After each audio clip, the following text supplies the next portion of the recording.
안녕하십니까. 시마즈 사이언티픽 코리아의 김재령입니다. 이번 시간에는 제로 시프트는 무엇이고 꼭 사용해야 하는가에 대해서 설명드리겠습니다. 제로 시프트 또는 0점 조정이란 무엇인가? 제로 시프트는 2개 이상의 포인트로 검야선을 작성하는 경우 발생하는 Y 절편을 0으로 조정하는 것입니다. 제로 시프트는 이미 TNTP 측정에서도 사용되고 있습니다.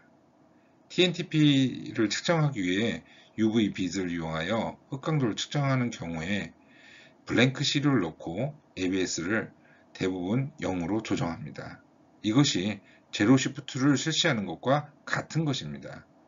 이렇게 블랭크를 0으로 측정하면 Y 절편은 0이거나 0에 근접하기 때문입니다.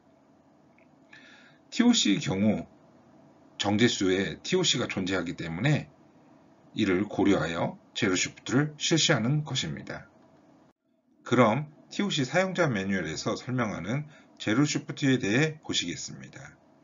정제수의 TOC에 의해 측정값에 영향을 줄 수 있기 때문에 시료 TOC가 10mg/L 미만인 경우에는 제로 시프트를 적용하는 것이 좋다고 설명되어 있습니다. 제로 시프트를 적용하는 경우보다 정확한 TOC 측정 결과를 얻을 수 있는 것입니다. 먼저 실험실용 정제수의 기준을 확인해 보겠습니다. 미국 ASTM에서는 정제수의 기준을 4단계로 구분하고 있습니다. 유형 1, 유형 2에서는 50 마이크로그램/리터, 즉 0.05mg/리터 이하, 유형 3은 200 마이크로그램/리터, 즉 0.2mg/리터 이하이며 유형 4에는 기준 없음으로 분류하고 있습니다.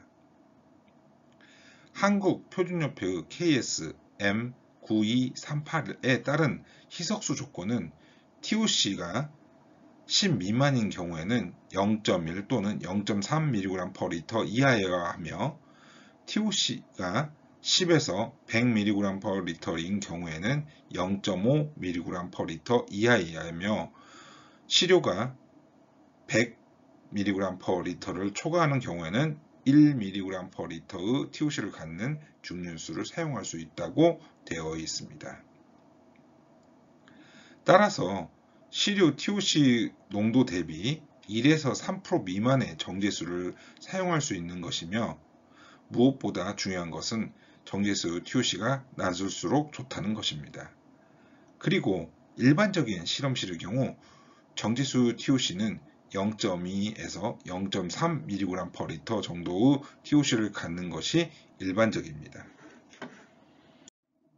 그럼 이제 TOC 표준용액을 만들어 보겠습니다. 실험실의 증류수 제조장치에서 생산된 증류수를 이용하는데 이 증류수의 TOC는 0.3mg/리터 정도라고 가정하겠습니다. 시약은 최상급으로 품질에 문제가 없으며 전자저울은 정기적인 교정을 실시하고 0.1mg까지 측정할 수 있는 저울을 사용합니다. 피펫이나 부피 플라스크는 오염이 없고 실험자는 실수가 적은 숙련자로 제조한다고 가정하겠습니다. 제조 과정은 수질오염 공정 시험 기준에 따라 제조합니다.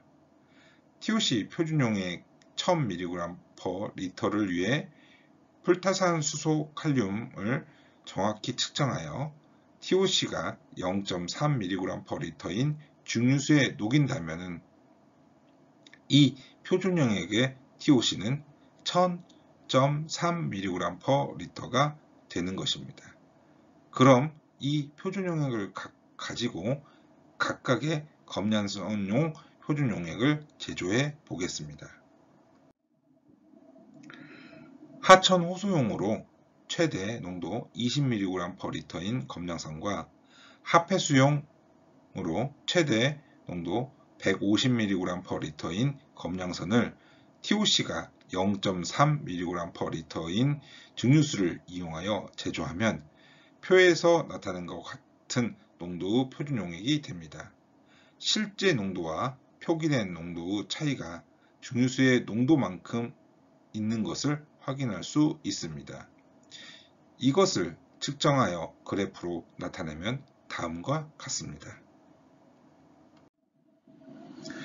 보시는 그래프는 가상으로 만든 것입니다. 하지만 실제와 유사합니다.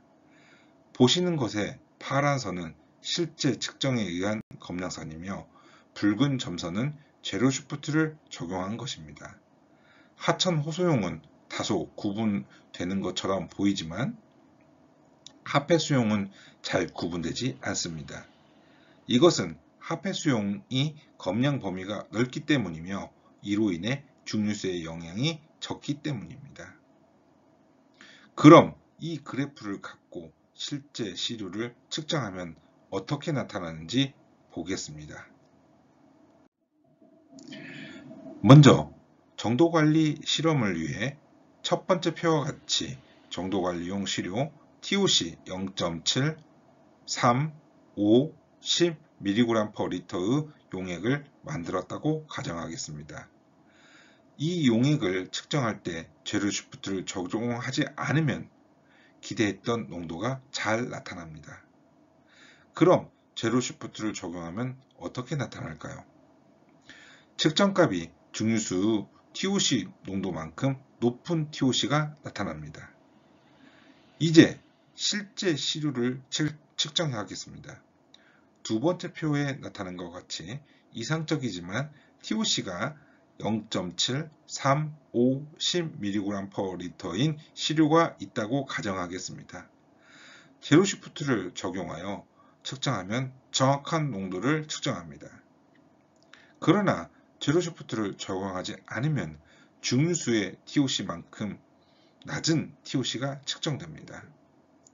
이 두 가지 측정의 차이는 무엇일까요?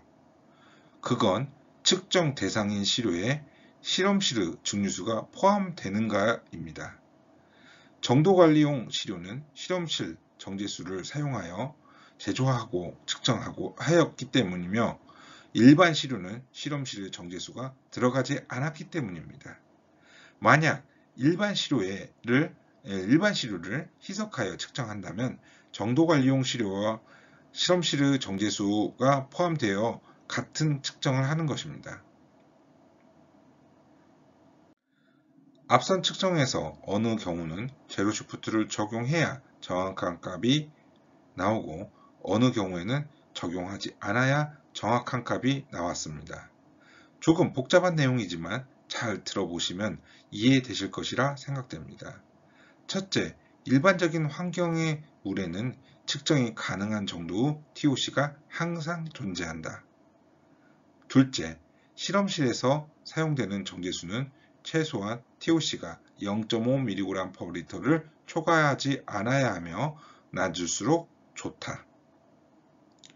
셋째, 모든 시료 측정에서는 검량 측정 후 제로 슈프트를 적용하여 측정하는 것이 좋으며 넷째, 실험실의 정제수를 이용하여 제조하거나 희석하는 경우에는 블랭크를 빼주고 다섯째, 일반 시료와 같이 희석 없이 사용하는 경우에는 측정 농도가 실제 값에 가깝다고 판단하시면 되겠습니다.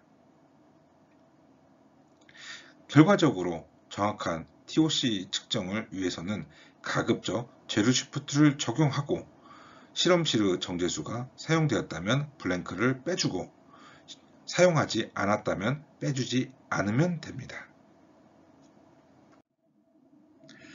제로 슈프트는 그렇게 어렵지 않습니다. TOC 특징으로 다른 측정법에 비해 조금 강조되는 것입니다. 반복적으로 들어보시면 이해되실 것이라 생각됩니다. 추가적인 TOC에 대해 궁금하시면 유튜브에서 김재령 TOC를 검색하여 다른 내용도 확인해 보시기 바랍니다. 감사합니다.